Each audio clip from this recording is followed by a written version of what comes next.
This is our next video. We're focusing on timelines. A timeline is really important to your National History Day project. I just want to take a few minutes to explain how to do it correctly. Timelines help us to put our topic in history. This is social studies class. Our focus this year is history. We have to be able to put dates into our History Day project. Because we have to show cause and effect, you're trying to make an argument and prove it. Cause and effect is essential to that. Also, remember the theme is breaking a barrier, and if a barrier was broken, there must be an impact.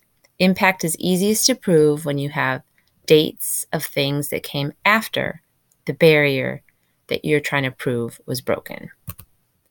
Timelines can help us with all kinds of different things. So this is an example of a timeline showing how marriage laws changed over time, leading all the way up to just before the Supreme Court made a decision about same-sex marriage. A timeline and understanding when things happen in history can help you to understand the context of a song, for example. So this is just a timeline of songs you might hear on the radio right now and wonder yourself, wonder what was happening at that time in history. You can put it in context and understand what came before it and what came after. Before and after is really essential. So this photo is showing us and illustrating for us before this area, the Brandenburg Gate in Berlin, Germany, was the site of Nazi rallies. Today, the Nazis are gone from power, and the signs of the swastika and Hitler are gone. So what do you need to do to create your timeline? You need to find two kinds of information. Remember, what happened before your barrier was broken, what led up to, and what came after the barrier was broken. The easiest way to do this really is to search for your topic and the word timeline. So we're going to try two examples, a civil rights timeline and a child labor timeline. These are the things we're going to look for in our search. We're going to be selective. We're going to make sure it's a good timeline from a reliable source. And then we're going to look at it and figure out which events are really relevant to our topic. So I did a search on my search engine, civil rights timeline. I typed it right in, right here. You can see it.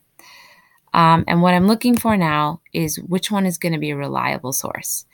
I'm going to start with this find law one, the fourth one down. I didn't go with the first one, because I like how it goes way back to 1857 and talks about a case that we talked about in class. But I don't know that you would need to go that far back. I do think this is really relevant, Plessy versus Ferguson, for anyone who's talking about a color barrier being broken. This should really be on your timeline, 1896, because this is when the Supreme Court said we can have separate but equal. And if anyone's talking about women's rights, you could go back to Wyoming giving women the right to vote. 1920 is when the 19th Amendment passes. As far as civil rights, we've got the Japanese incarceration is here. Talking about desegregation, the Brown versus Board of Education case also is really important to have in your timeline. It's the follow-up to that 1896 Plessy versus Ferguson case. So this is a really good source. It helps me to pull out just some key events. Here's one we talked about in class. They're not all in here, though. There's a lot of civil rights events that they've left out. And if you're not just looking for past the passage of law, since this was a timeline about law, you could also look at CNN has a good timeline that goes all the way back to actions being taken by a whole bunch of people. This is focused more on people of color, right? But it's got several events for each year. You wouldn't need all of those, but figure out where your event happens, what's before, and what's after. So these would be useful timelines that you could look at to help you figure out what came before your event, what came after. Some are quite long and include a lot of information, and it can help you focus in. Okay, so that is what we're going to do for a civil rights timeline. We made sure it was reliable. We figured out what was relevant. The next thing I want to do is talk about looking for a child labor timeline. So these are the things I want you to check off as we're looking. Is it a reliable source? Does it show things before my event? Does it show after my event? So this time I use Google and I searched timeline of child labor, and I decided I'd go with the very first one that popped up. I don't want to go with this one, okay? Something that's a Prezi is made by a student. History.com could be helpful. Timeline of Young People's Rights could be helpful, but it's Wikipedia. That's not going to look good in my bibliography. So let's try this one, Timeline of Child Labor Developments. Now this is, yes, a reliable source. It's a .org. It's about an NGO trying to end child labor today. But if I'm looking at, let's say, the Newsies strike, it's got a number of events that happened before that. And then it's got things that happened after that, like the passage of child labor laws, Mother Jones Crusade.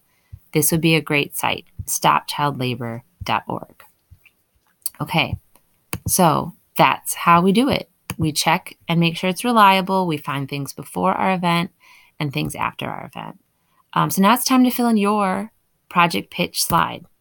Here's a couple examples from student projects in the past. A couple years ago, the Hamburger Hill project that's in the hall, they talked about the battle was in the middle, battles that came before, events that came after. This project was about the fall of the Berlin Wall in 1989. It has to show me, how did the wall get there? What happened after the wall fell? And then finally, this one was about prohibition. So what work was done to ban alcohol and what was the effect of prohibition starting? And finally, this one is about the Battle of Iwo Jima, which is a World War II battle. So they've got a number of battles. Help me understand that there's a war going on. Help me understand what happens because of this turning point in the war. One more thing to remember is make sure that you are keeping track of your sources in a bibliography. Please make sure that you're keeping track of primary and secondary sources.